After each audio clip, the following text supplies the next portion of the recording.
कर यहाँ पर आने के लिए आप सबका बहुत बहुत धन्यवाद करती हूँ, आप सबका स्वागत करती हूँ।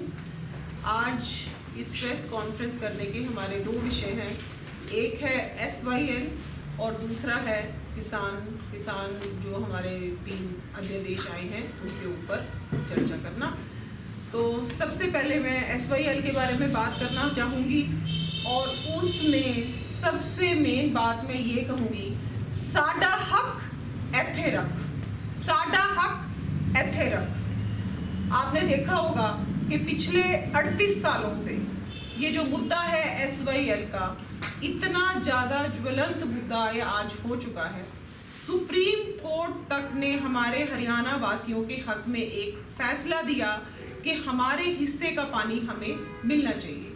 हमारी हरियाणा सरकार ने जितना का जितना नहर का हिस्सा बनाना था वो हमारी हरियाणा सरकार पूरा का पूरा हिस्सा बना चुकी।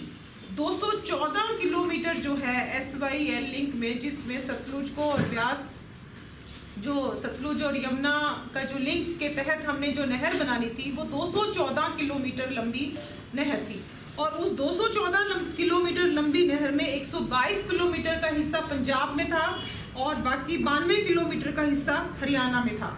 हम अपने हिस्से की पूरी नहर भी बना चुके और साथ ही साथ जो पंजाब में नहर बननी थी और उस नहर को बनने के लिए जो पंजाब से हमने जमीन लेनी थी, उस जमीन के एवज में हम वो पैसा भी पंजाब सरकार को दे चुके। और आपकी नॉलेज के लिए मैं बता दूं कि 3.5 मिलियन एकड़ फुट पानी हमारे हिस्से का बनता है और दक्षिण हरियाणा जो आज पानी को तरस रहा है, जहाँ पर भूमि बंजर है, जहाँ के किसानों को तकलीफ है, वो सारा का सारा पानी के ऊपर पंजाब सरकार किसी भी तरीके से, ऐसी भी क्या सरकार हो गई जो ना केंद्र सरकार की बात मानती है, ना हमारे अनुरोध को मानती है और सबसे ऊपर जो हमारे देश की सबसे बड़ी पंचायत है, सुप्रीम कोर्ट ने भी ये फैसला दे दिया कि हरियाणा के लोगों को उनके हिस्से का पानी मिलना चाहिए। लेकिन अब आप इस बात को देखिए कि पंजाब सरकार एक तो हरियाणा के हिस्से के पानी को खा रही है, दूसरी बात जो पानी पाकिस्तान को जा रहा है, हमारे हिस्से का पानी हमें तो मिल नहीं रहा, साथ ही साथ वो पानी पाकिस्तान की तरफ चले जा रहा है। तो एक तरीके से मैं ये कहूँगी कि हरियाणा विरोधी तो है ही नहीं ये बात, साथ ही साथ देश विरोधी बात भी है। तो हम आप सब के माध्यम से ये बात पुरजोर तरीके से रखना चाहते हैं कि साडा हक एथे रख, क्योंकि हमारा हक हमें मिलना चाहिए और इस हक की लड़ाई अब हम लड़ेंगे। और आप सब की मैं बताना चाहती हूँ कि 19 तारीख को हमारे भारतीय जनता पार्टी के सभी कार्यकर्ता उपवास रखेंगे और एक जगह पर एकत्रित हो जाएंगे। आप सभी को स्थान की सूचना हम जल्दी ही देंगे, आज शाम तक इस स्थान की सूचना देंगे। 19 तारीख को सुबह 10 बजे से लेके शाम को 5 बजे तक भाजपा के सभी सांसद, मंत्री, विधायक, पूर्व में जो मंत्री रहे हैं, पूर्व में चुनाव लड़े हुए प्रत्याशी रहे हैं, हमारे सभी अध्यक्ष, मोर्चों के अध्यक्ष, मंडलों के अध्यक्ष, सभी पदाधिकारी, सभी चेयरमैन, एक्स चेयरमैन, सभी उपवास रखने वाले हैं और हम एक जगह पर बैठ के ये सामूहिक उपवास रखेंगे और उसकी जो जगह की सूचना है वो हम आपको बहुत जल्दी ही दे देंगे। दूसरा जो विषय आज का था वो ये था कि आज आपने देखा है कि जो हमारी सरकार 3 अध्यादेश लेकर आई, उसमें मोदी जी ने ये चाहा था कि हम किसान को जो है जितनी भी हम उनको सुविधाएं दे रहे हैं उसमें किसान को बीज से लेके बाजार तक कहीं भी तकलीफ ना आए। पिछले दिनों आप देखते थे 1990 का जो दशक था, उस समय हमारे देश में कहीं ना कहीं अन्न पैदा करने की दिक्कत थी और हमारा देश एक भुखमरी के दौर से गुजर रहा था। हरित क्रांति के बाद आज अगर हम देखें तो आज हमारा देश इस स्थिति में है कि पूरे के पूरे पर्याप्त अन्न के भंडार हमारे पास हैं और आज हमारा चावल जो है वो विदेशों में एक्सपोर्ट भी हो रहा है। तो हम धान्य के तरीके से, पूरी तरीके से आज हम सक्षम हैं। लेकिन इसके बावजूद भी पिछले दिनों आपने देखा होगा महाराष्ट्र में, विदर्भ में कुछ किसान जो है खुदकुशी करने पे मजबूर थे। उन सारी तकलीफों को देखते हुए कि किसानों की भी आय दुगनी हो, कोई भी किसान आत्महत्या करने के लिए विवश ना हो, वो सब अपने पैरों पर खड़े हों और वो भी आर्थिक रूप से सुदृढ़ हो। जो चीजें स्वामीनाथन रिपोर्ट में जो स्वामीनाथन रिपोर्ट जो है कांग्रेस के टाइम पे आई, लेकिन इतने सालों तक उन्होंने उस रिपोर्ट में जो भी सुधार करने थे कोई भी सुधार नहीं किया। उस पूरी की पूरी रिपोर्ट को इतने सालों तक उन्होंने दबा के रखा। उस रिपोर्ट के आधार पर जो सुधार करने थे वो पहली बार प्रधानमंत्री मोदी जी की पहल पर वो सारे के सारे सुधार किए गए। अब पहली बात soil health card. Soil health card से जो है हमारे करीब 23 करोड़ जो है किसान, उनको लाभ हुआ। सॉइल हेल्थ कार्ड से क्या फायदा हो रहा था कि किसान को ये पता चल जाता था कि मेरी जमीन में किस तरीके की मिट्टी है, उस मिट्टी में किस तरीके की खाद मुझे डालनी चाहिए, किस तरीके की फसल हमें उसमें बोनी चाहिए, ताकि कम जगह में भी ज्यादा उत्पाद आ सके। तो सॉइल हेल्थ कार्ड से हमारे इतने लोगों को फायदा हुआ। उसके बाद आप देखिए, पहले यूरिया पे हमेशा ब्लैकमेलिंग होती थी, ब्लैक मार्केटिंग होती थी। पहली बार मोदी सरकार ने यूरिया को जो है वो नीम कोटिंग यूरिया करी। नीम कोटिंग यूरिया करने से यूरिया का जो किसी भी और चीज में यूरिया इस्तेमाल नहीं करी जा सकती, वो केवल खाद के तौर पे यूरिया इस्तेमाल करी जा सकती थी। तो यूरिया की जितनी भी ब्लैक मार्केटिंग थी वो सारी की सारी, या जहां पर भी शॉर्टेज होती थी वो खत्म हो गई। आज कोई भी किसान, उसको जितनी यूरिया चाहिए वो अच्छी तरीके से उपलब्ध है। ये भी मोदी जी की सरकार में आने के बाद हुआ। उसके बाद आप देखिए, जो मिनिमम समर्थन मूल्य था MSP, पहले की सरकारें केवल कहती थी, लेकिन हमारी सरकार ने आने के बाद, अगर मैं आपको मिनिमम समर्थन मूल्य बताऊं तो गेहूं का मिनिमम समर्थन मूल्य कांग्रेस के टाइम में 1400 रुपए था। आज हमारी सरकार के टाइम 1975 रुपए पर क्विंटल है। जौ का तब 1100 था, आज 1600 रुपए है। चने का 3100 से सीधा 5100 रुपए हमारी सरकार ने किया। मसूर का 2950 से 5100 रुपए हमारी सरकार में हुआ। सरसों का 3050 से 4650 रुपए हुआ। कुसुम का 3000 से 5327 रुपए का MSP हुआ। धान का 1310 से 1868 हुआ। मूंग का 4500 से 7196 रुपए हुआ और अरहर का 4300 से 6000 रुपए हुआ और मूंगफली का 4000 से 5275 रुपए हुआ। तो आप देखिए कि मिनिमम समर्थन मूल्य में कितनी बड़ी छलांग जो है किसानों के हित में भारतीय जनता पार्टी ने लगाई।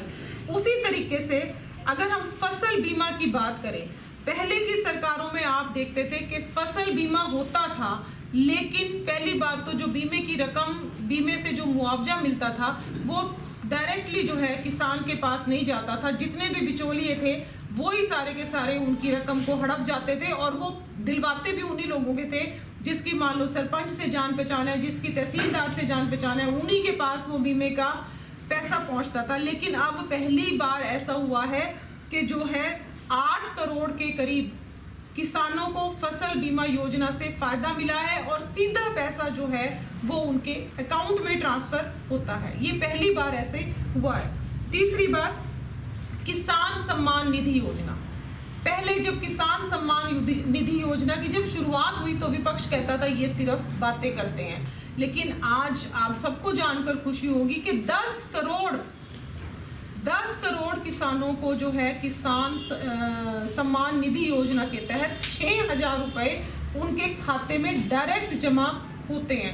पहले के प्रधानमंत्री राजीव गांधी जी कहते थे कि जब सेंटर से 1 रुपया चलता है तो नीचे तक केवल 10 पैसे पहुंचते हैं, लेकिन आज किसानों के खाते में डायरेक्ट जो है किसान सम्मान निधि योजना के पैसे जा रहे हैं। हर किसान को 6000 रुपए के पैसे डायरेक्ट उनके पास पहुंच रहे हैं कि किसान को अगर बीज खरीदना है या कोई भी और समस्या है तो वो सीधा उस पैसे को इस्तेमाल कर सकता है। उसी तरीके से मेरा फसल मेरा बीमा योजना के तहत किसानों को जो है डायरेक्ट पूरा का पूरा उनका जो मेरा फसल मेरा बीमा मेरा ब्यौरा के तहत वो पूरा का पूरा अपना ब्यौरा लिखवा सकते हैं और उसी प्रोपोर्शन में MSP जो है उनको मंडी से मिल सकता है। आज आपके सामने इतना बड़ा जो किसानों का एक समूह है वो धरने प्रदर्शन के ऊपर बैठा हुआ है। माननीय अमित शाह जी ने माननीय कृषि मंत्री जी ने, सब ने उनको बात करने के लिए बुलाया है। सौहार्दपूर्ण माहौल में वो लगातार बात भी कर रहे हैं। जितनी मांगे उन्होंने मांगी हैं, जैसे कि उन्होंने कहा है कि हमें एमएसपी का आश्वासन चाहिए, हमें मंडियों का आश्वासन चाहिए। तो मैं आपको ये बताना चाहती हूँ कि जब से ये 3 अध्यादेश आए हैं उसके बाद एमएसपी कहीं ना कहीं बढ़ी है, घटी नहीं है। कोई भी मंडी, जितनी भी एपीएमसी के तहत जितनी भी मंडियाँ थी, किसी भी मंडी में हर बंद नहीं करा गया किसी भी मंडी में, बल्कि हरियाणा में तो आपने देखा होगा, पिछले दिनों ही मैंने समालखा में जाकर कैंटीन का उद्घाटन किया। यहाँ की अनाज मंडी में हमारे विधायक महिपाल जी ने कैंटीन का उद्घाटन किया। तो हम अनाज मंडियों को और बेहतर और उनको आधुनिकीकरण और उनमें ज़्यादा हमारे किसानों को सुविधाएं मिले, उस तौर पे हम चल रहे हैं, ना कि हमारा कहीं पर भी ये ध्येय है कि हमने किसी भी मंडी को बंद करना है। हमारे प्रधानमंत्री बार बार ये बात कह चुके हैं कि ना मंडी बंद होगी, ना एमएसपी बंद होगी, बल्कि हम किसानों को एक आज़ादी दे रहे हैं जिसमें वो जो चाहे वो बो सकते हैं और जिसको चाहे खुले मन से खुले बाजार में बेच सकते हैं। लेकिन विपक्ष जो है, और ये वाले जो अध्यादेश थे वो सारे के सारे कांग्रेस के टाइम पर भी थे, लेकिन उस समय उनमें इतनी हिम्मत नहीं थी कि वो उन अध्यादेशों को लागू कर सके। भारतीय जनता पार्टी की सरकार ने किसानों के हित में सारे के सारे अध्यादेश लागू किए, लेकिन विपक्ष जो है किसानों को हर तरीके के भ्रम में, भ्रांतियों में बहलाकर फुसलाकर उनको बॉर्डर पे ले जाकर उन्होंने इकट्ठा किया हुआ है। सारे किसान इतने कड़ाके की ठंड में जूझ रहे हैं क्योंकि विपक्ष उनको लगातार गुमराह कर रहा है, और जब उनसे बात भी करी जा रही है तो वो केवल एक ही बात पर अड़े हुए हैं कि हमने तो बस ये अध्यादेश वापस कराने हैं, जबकि हमारी सरकार ने खुले मन से उनसे बात करी है कि जो भी हम इनमें अमेंडमेंट्स आपके हिसाब से आप चाहोगे, हम हर तरह के समझौते के लिए, सुलह के लिए तैयार हैं। लेकिन किसान जो है विपक्ष के बहकावे में आकर किसी भी तरीके से बात मान नहीं रहे। और दूसरी बात, पंजाब में तो ये जो है अध्यादेश अभी लागू भी नहीं हुए थे, फिर भी पंजाब सरकार ने किसानों को जो मुंह है वो दिल्ली बॉर्डर की तरफ मोड़ दिया। तो मैं सभी किसान भाइयों से ये प्रार्थना करना चाहती हूँ कि पहले की सरकारों ने जो राजनीति करी, कभी एमएसपी बढ़ाने की बात नहीं करी, कभी मंडियों के आधुनिकीकरण की बात नहीं करी, कभी आपको ये एक हौसला नहीं दिया कि आप जो मर्जी बो, जहां मर्जी बेचो, दूसरे लोगों को भी बेच सकते हो। और कहीं पर भी ऐसा कोई प्रावधान नहीं है कि कोई बड़ा व्यापारी आके आपकी जमीन पे कब्जा कर लेगा या आपकी जमीन को वो गिरवी रख सकता है, ऐसी कहीं पर भी कोई बात नहीं है। और साथ ही साथ 30 दिन के अंदर अगर कोई ऐसे झगड़ा हो भी जाता है तो 30 दिन के अंदर उस झगड़े को उसका फैसला करवाने का प्रावधान है। 3 दिन के अंदर किसान को उसको अपनी फसल के पैसे मिलने का प्रावधान है। हर तरीके के प्रावधान में किसान को सुरक्षित किया गया है, क्योंकि किसान हमारा अन्नदाता है। जहाँ पर धरना प्रदर्शन चल रहा था और हमने रुक के किसानों से बात भी करी, तो जो लोग दिल्ली की तरफ कूच कर रहे थे उनको ये भी नहीं पता था कि एमएसपी का मतलब क्या है।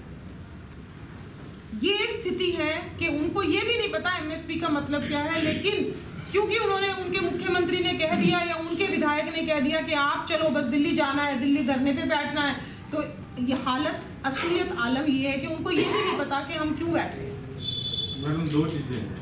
एक तो एसवाईएल का मुद्दा अभी क्यों याद आया आपको इन दिनों में, क्योंकि सरकार तो आपकी भी थी पंजाब में, तब भी आप सुप्रीम कोर्ट का हवाला तब भी था, तब भी आप पानी ला सकते थे। इन दिनों में आप ये बात कर रहे हैं। दूसरा भी ये बात की है कि मैंने किसानों से बात की, किसी को ये भी नहीं पता।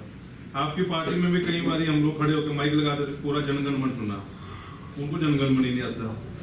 ठीक है, जो नेता वहाँ आगे बैठे हैं उनको तो एमएसपी का लिखित में मांग रहे हैं, वो आश्वासन ही मांग रहे हैं, लिखित में दे दो, हम तो खड़े कर देते हैं। हमारी सरकार ने उनको आश्वासन दे चुकी है कि एमएसपी भी दिया जाएगा, मंडियां भी दी जाएगी, सब तरीके के आश्वासन दिए जा चुके हैं, जितने बात हो चुकी है। लेकिन वो तो एक ही जिद पर अड़े हुए हैं कि नहीं, हमें तो ये अध्यादेश वापस चाहिए। ये सारी बातें उनकी हो चुकी हैं कि एमएसपी पर भी आश्वासन दिया गया है, मंडियों पर भी आश्वासन दिया गया है, लेकिन वो तो एक ही मुद्दे पे अड़े हुए हैं कि नहीं जी ये अध्यादेश आपने वापस ले अभी लिया। चढ़ोने का पीछे बयान भी आया था कि वो लिखित में मांग रहे हैं कि हमारे को ये चीजें लिखित में दे दो, हम लोग उठ जाएंगे।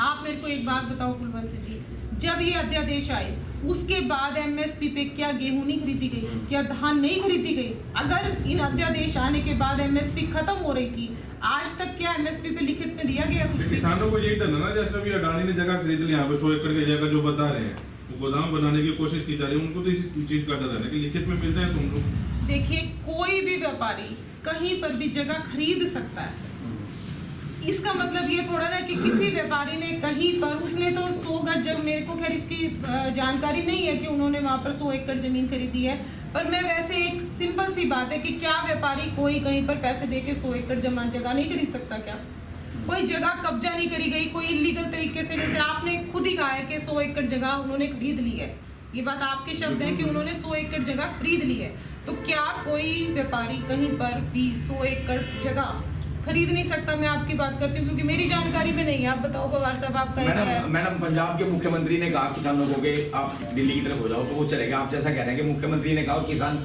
चले गए, पंजाब के किसानों ने मुख्यमंत्री की बात मान ली, तो हरियाणा के किसान, हमारे मुख्यमंत्री उनको अपनी बात के क्यों नहीं मनवा पा रहे? हरियाणा के किसान, हमारे किसान जो समझ सकते हैं कि ये सारे के सारे प्रावधान किसानों के मदद के लिए करे गए हैं, वो मान रहे हैं, लेकिन कुछ लोग तो ऐसे होते ही है ना जो विपक्ष के कहने में आकर भड़क जाते हैं। आप देखिए हरियाणा से कितने लोग गए हुए हैं, आप अगर टोटल संख्या निकालेंगे तो आप देखेंगे कि हरियाणा से जितने लोग धरने प्रदर्शन में बैठे हैं उसमें हरियाणा के लोगों का अनुपात कितना है, वो आप भी देख सकते हो। आप लोग तो सब लोग जा ही रहे हो सिंधु बॉर्डर पे, आप लोग खुद ही बता दो कि वहाँ पे हरियाणा के कितने लोग बैठे हैं और पंजाब के कितने लोग बैठे हैं। तो बैठे हैं ना इस साइड के, आप मेरे को परसेंटेज बताओ ना कुलवंत जी। सोनीपत है, मैं मानती हूँ, मैं तो मैडम पंजाब के लिए पता लग रही है 10 लाख लोग हैं, 20 लाख लोग बैठे हैं। ज्यादातर लोग तो आपके सामने पंजाब के लोग बैठे हुए हैं, आप बताओ हरियाणा के कितने लोग बैठे हुए हैं? आप लोग तो सारा दिन वहाँ पे आपके एनडीए के सबसे पुराने घटकों में से एक है शिरोमणि अकाली दल। ठीक है जी। सुखबीर बादल ये कह रहे हैं कि बीजेपी पे हमलावर है, कि टुकड़े टुकड़े गैंग, तो बीजेपी का रोल नजर आ रहा है कि पहले हिंदुओं को मुसलमानों के खिलाफ लड़ाया, अब हिंदुओं को सिखों के खिलाफ कर रहे हैं। ये सबसे पुराना घटक दल है। मैं आपको ये बताना चाहती हूँ, अगर पहली बार कोई प्रधानमंत्री ऐसा आया है जिसने फूट डालो राजनीति करो का मुद्दा बिल्कुल नहीं अपनाया, तो वो पहली बार हमारे प्रधानमंत्री मोदी जी ने अपनाया है। अगर आप पहले के टाइम के जो हिंदू और मुसलमान के बीच में दंगे होते थे, उन दंगों को आप पहले की, इस टाइम मेरे पास फिगर्स नहीं है, जब कांग्रेस की सरकारें होती थी और प्रदेश वाइज, कथूरिया जी आप उन दंगों की सूची निकालो, और जब से भारतीय जनता पार्टी की सरकार सेंटर में और हरियाणा में प्रदेश में आई है, आप मुझे एक दंगा बता दो पूरे भारत में जहां पर पहले क्या होता था, जब भी कोई राष्ट्रीय मुद्दा होता था तो उसी टाइम कांग्रेस या कोई भी पार्टी जो होती थी वो क्या करती थी, किसी ना किसी दो गुटों को लड़वा देती थी, पूरे के पूरे देश का ध्यान उन दंगों पे चला जाता था और जो मेन मुद्दा था उससे सारी की सारी जनता भटक जाती थी। आप पिछले 6 साल में, जब से 6.5 साल में मोदी जी आए हैं, आप मुझे एक दंगा बता दो कि जहां पर हमने ध्यान भटकाने के लिए कि चलो जी इन दो गुटों में दंगे करा दिए। और जहां तक सिखों की बात है, सिख हम मानते हैं सिख है, लेकिन मैं ये मानती हूँ कि जो हमारे हिंदुओं में सबसे बड़ा बेटा होता था उसको हम कह देते थे कि बड़े बेटे को कि सिख बन जा। तो मैं कभी हिंदू और सिख इनको कभी अलग मानती नहीं, मैं उनको अपने बड़े भाई के रूप में मानती हूँ।